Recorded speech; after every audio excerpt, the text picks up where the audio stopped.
अगर इस्लामाबाद शांति वार्ता सफल हो जाती तो मिडिल ईस्ट में शांति की एक नई शुरुआत हो सकती थी। लेकिन पाकिस्तान की जमीन पर हुई इस अहम बातचीत ने उम्मीदों को तोड़ दिया। मिडिल ईस्ट बारूद के ढेर पर है, शांति की सारी कोशिशें धूमिल हो चुकी हैं।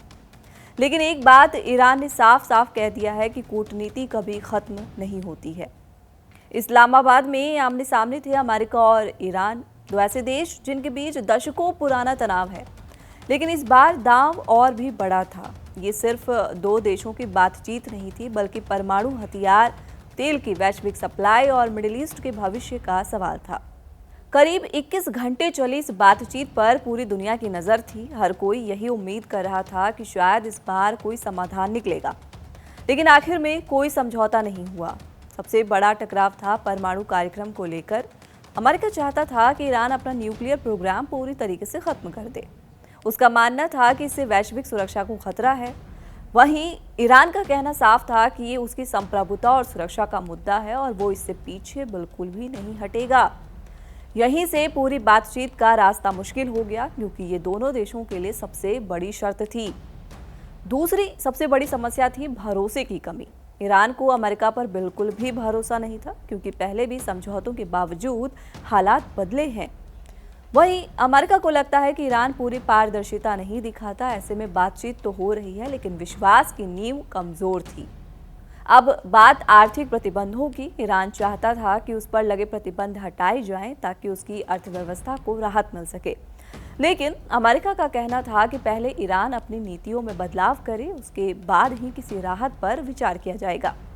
यानी दोनों देश एक दूसरे से पहले कदम उठाने की उम्मीद कर रहे थे और यही गतिरोध बना रहा। इसके बाद आता है स्ट्रेट ऑफ हॉर्मुज का मुद्दा, दुनिया का सबसे अहम तेल मार्ग।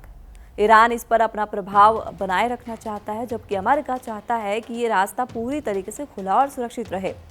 अगर यहाँ तनाव बढ़ता है तो इसका असर पूरी दुनिया की अर्थव्यवस्था पर पड़ सकता है, जो कि हमें दिखाई भी दे रहा है। मिडिल ईस्ट की क्षेत्रीय राजनीति भी इस वार्ता पर भारी पड़ी।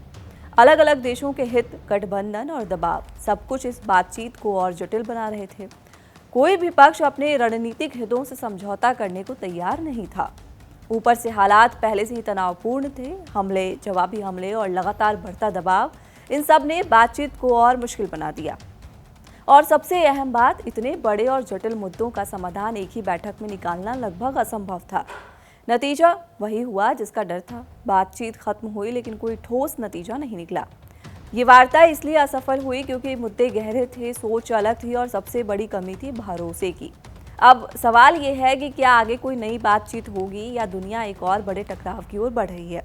क्योंकि जब बड़ी ताकतें टकराती हैं तो असर सिर्फ उन देशों तक सीमित नहीं रहता, बल्कि पूरी दुनिया को उसकी कीमत चुकानी पड़ती है। सवाल ये भी कि आगे क्या होगा। फिलहाल दो संभावनाएं सामने हैं। पहली, अगर दोनों देश अपने रुख में थोड़ी नरमी लाते हैं तो बातचीत दोबारा शुरू हो सकती है और कोई समझौता निकल सकता है।